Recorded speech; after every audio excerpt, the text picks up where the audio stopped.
Le mouvement associatif 2 heures pour nous, 2 heures pour Kamita fait de la consommation locale une réalité. Pour cela, il s'est doté d'un bras armé qui s'appelle l'effort militant.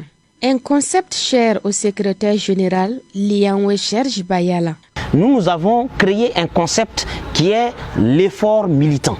L'effort militant qui demande à chacun qui croit à nos idées de donner 1 heure de son temps, de donner 2 heures de son temps, de donner une journée de ses 1 mois, de donner 30 jours de ses 12 mois de l'année à notre activité. Et chacun selon le secteur où il se sent le mieux. Ceux qui se sentent au jardinage donnent du temps de leur jardinage. Ceux qui se sentent dans la cuisine donnent du temps à la cuisine. Ceux qui se sentent dans l'élevage donnent du temps à l'élevage. Ceux qui se sentent dans les activités agricoles donnent du temps aux activités agricoles. Ceux qui se sentent par exemple dans les activités de kiosque donnent du temps à cela. Ceux qui se sentent dans les activités de commerce donnent du temps à cela.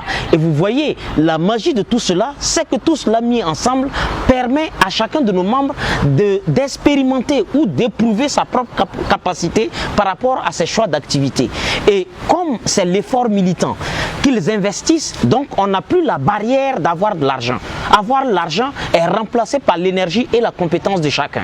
Et quand nous arrivons à bâtir un pôle, la richesse que ça crée, cette richesse permet de salarier en toute justice ceux qui se sont dédiés à cette activité. Par exemple, pour notre restaurant, c'est des étudiantes en 3e année qui ont la licence, c'est des étudiantes en 2e année qui sont en train de faire une activité, qui sont devenus les premiers salariés de notre activité de restauration. Ceux qui font les autres activités deviennent progressivement et au fur et à mesure les salariés. Et nous les salarions sur la base des recettes que nous créons. Et c'est comme ça que nous fonctionnons. C'est ce qui nous permet d'échapper à toutes ces entraves qui rendent impossible l'entrepreneuriat. Nous avons trouvé notre petite formule magique. Pegdwende Elisabeth Sawadogo est membre du mouvement. Elle est inscrite en lettres modernes année de licence à l'université Kizerbo, mais fait office de cordon bleu au restaurant Kamit. On a commencé la restauration à peu près 2 ans de cela. Quand on a commencé, en tout cas, c'était un peu compliqué parce qu'il n'y avait pas aussi la clientèle. Le restaurant n'était pas connu. Au jour d'aujourd'hui, le marché, on peut dire que ça va beaucoup mieux par rapport au début. Là. Les mets phares qu'on prépare ici, c'est goré, babenato. Nous ne mettons pas les cubes magie ni les bouillons. Nous, on prépare bio ici. Les clients sont nombreux à apprécier les repas du restaurant Kamit. Ça ne dépasse pas 2 mois comme ça. J'étais de passage à l'université Joseph Kizerbo pour composer un devoir. Et un ami m'a dit à un restaurant Kamit. Il dit, restaurant Kamit, c'est quoi? Que non, c'est un lieu où on prépare les mets africains traditionnels. Voilà. Et arrivé effectivement, ces jours-là, j'ai mangé gomorrhée plus dodo.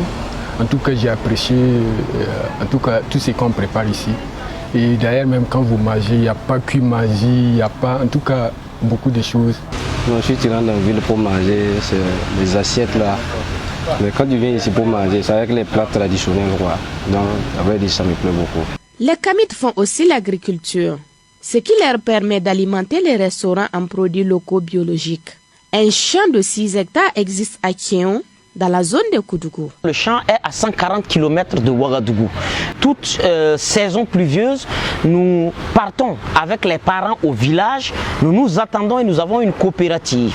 Et cette coopérative, nous expliquons aux parents que nous ne voulons reproduire aucune agriculture coloniale. Le principe, c'est de rester sur la production des céréales. Parce que le besoin des Africains, c'est d'abord se nourrir conséquemment. Et une fois qu'on a l'abri de ça, on peut faire le reste. Donc on produit du pois de terre, on produit de l'arachide, on produit des feuilles d'haricot et du haricot, on produit du petit mil, on produit le sorgho blanc et le sorgho rouge, on produit tout ce qui est céréales. Nous les transportons ici à Ouaga pour alimenter notre cuisine, notre restaurant. Ce qui nous permet d'échapper aux coûts irréguliers des céréales sur le marché. Vous voyez que les mets qu'on développe ici, ce sont des mets purement burkinabés. Parce que nous avons constaté que sur le marché, il y a rare de personnes, même s'il existe des initiatives de promotion des mets burkinabés, il y a rare de personnes qui en font la promotion. Donc nous avons dit que l'art culinaire burkinabé, l'art culinaire Peul, l'art culinaire Boaba, l'art culinaire Gouroussi, l'art culinaire de tout notre peuple, on doit pouvoir le retrouver dans un restaurant pour permettre aux fils et aux arrière-petits-fils de héritiers de cet art culinaire-là de le retrouver. Aujourd'hui, tu peux avoir un Samo à Ouagadougou qui a envie de boire du Dolo Samo. Est-ce qu'il faut qu'il reparte à Tougan? Donc nous voulons proposer à toute la couche ethnique de notre pays de trouver une perspective de manger du Made in Burkina. Et aussi beaucoup d'Européens ou beaucoup de populations africaines, de Ghanéens, de Rwandais, quand ils viennent au Burkina Faso, ils ne veulent pas aller manger du spaghetti bolonais. Ils veulent manger la nourriture burkinabé. Et souvent on demande où on peut avoir un restaurant burkinabé. Donc nous avons créé cette initiative pour répondre à une offre d'art culinaire burkinabé dans la diversité de ses cultures. Les récoltes de ce champ sont utilisées pour plusieurs choses, selon Lianwe Serge Bayala. Nous les utilisons, nous les transformons une partie pour faire de la restauration à céréales, pour faire des boissons. Et donc toutes les boissons que nous développons, ce sont des boissons locales. Que ce soit le tamarin, ce soit le zomkom, ce soit le nyamoku et tout le reste, nous les transformons ici. Donc ce que nous avons mis en place, nous nous sommes rendus compte que les céréales, elles seules ne suffisent pas. C'est à cause de ça que nous avons développé le jardin derrière. Parce qu'à un moment donné, on se rend compte que la tomate n'est plus accessible, même si elle est sur le marché. Nous rendons compte que l'oignon n'est plus accessible même s'il est sur le marché. Comment nous on sort de cet obstacle qui a sacrifié beaucoup d'entrepreneurs? Parce que beaucoup d'entrepreneurs, c'est pas la volonté ou même l'argent qui les manque pour commencer, mais comment ils restent dans la durée et échapper à l'instabilité de la loi commerciale du marché.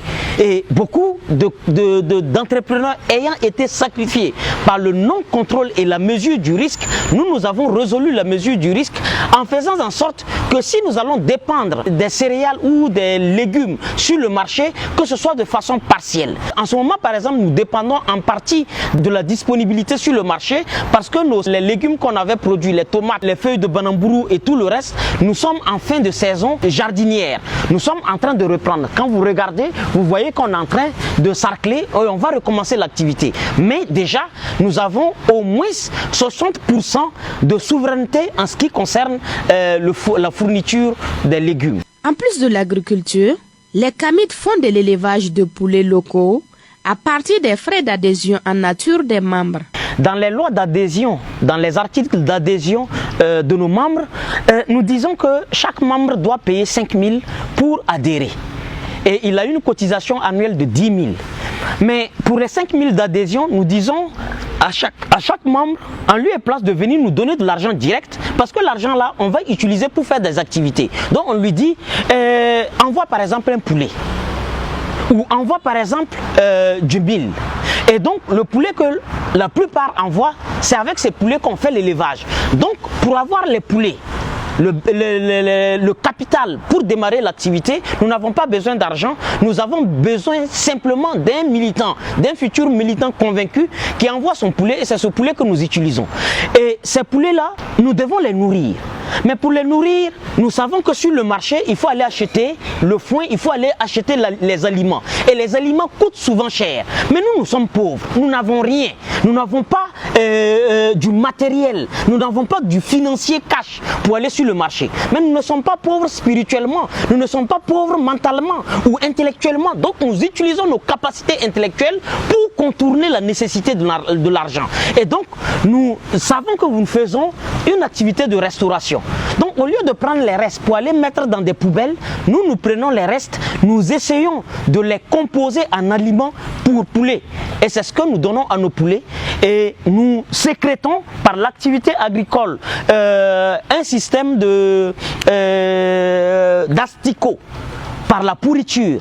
Et vous voyez une certaine nourriture que nous allons mettre, nous allons laisser pourrir. Et quand elle pourrit, elle va susciter des asticots. Et les asticots sont très bien et très nourrissants pour les poulets.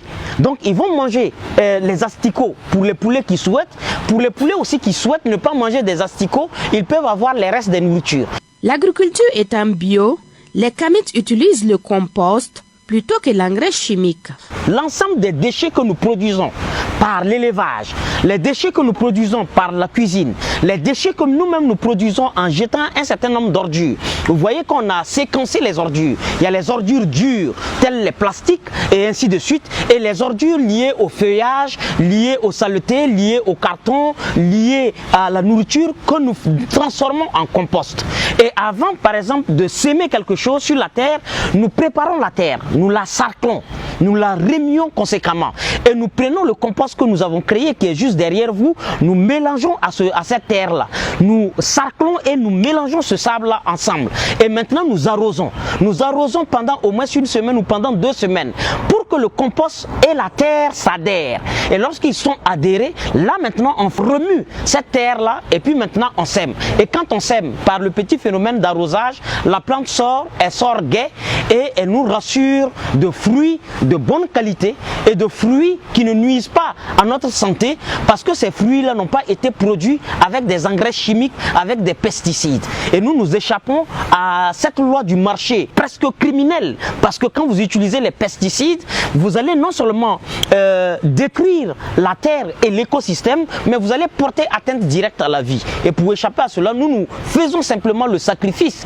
de la difficulté de créer du compost parce que ça demande beaucoup d'efforts, ça demande beaucoup de patience. Et cette patience, la vitesse de croissance d'une plante par l'engrais naturel n'est pas la même vitesse de croissance par les hormones de l'engrais chimique. Lors d'un voyage d'immersion à Thierryba en 2014, les Kamites ont eu l'idée d'utiliser les ustensiles de cuisine en terre cuite fabriqués par les potières, voire même les commercialiser. Dans notre restauration, le couvert que nous utilisons, ce n'est pas un couvert occidental, turc ou australien. C'est un couvert made in Burkina Faso pour stimuler la fierté, pour stimuler la confiance et le fait que les Burkinabés sont aussi capables de création. Ils ne sont pas que des consommateurs. Quand quelqu'un vient manger, il est épaté par cette originalité, cette approche de la restauration et il dit mais au lieu que lui il mange dans un restaurant et qu'il repart chez lui manger dans des plastiques et dans des plats à peinture, est-ce qu'on peut l'aider aussi à avoir ça? C'est de là qu'est venue l'idée de la commercialisation. Au lieu d'aller prendre des plastiques pour décorer les maisons, nous proposons de la poterie hygiénique qui ne nuit pas au cadre de vie du fait de la chaleur. Parce que quand on prend comment dirais-je, des rideaux turcs, c'est bien joli, ça brille. Mais c'est la matière qui a fait ça. Quand ça rentre en réaction chimique avec la chaleur, avec le soleil, ça se décompose et ça crée des maladies respiratoires pour les gens qui habitent dans les maisons ou dans ces bureaux-là. Donc nous proposons de la décoration naturelle, simple et d'une beauté extraordinaire. Et les gens achètent cela. Serge Bayala dit ne pas être satisfait malgré cet exploit. Son désir le plus ardent est de confectionner des tables et chaises en bois et tous les couverts du restaurant en terre cuite. Cela donnerait plus d'authenticité à l'association. Le mouvement associatif 2 heures pour nous, 2 heures pour Kamita a vu le jour en 2013 avec 30 membres. En 2022, il compte près de 120 membres.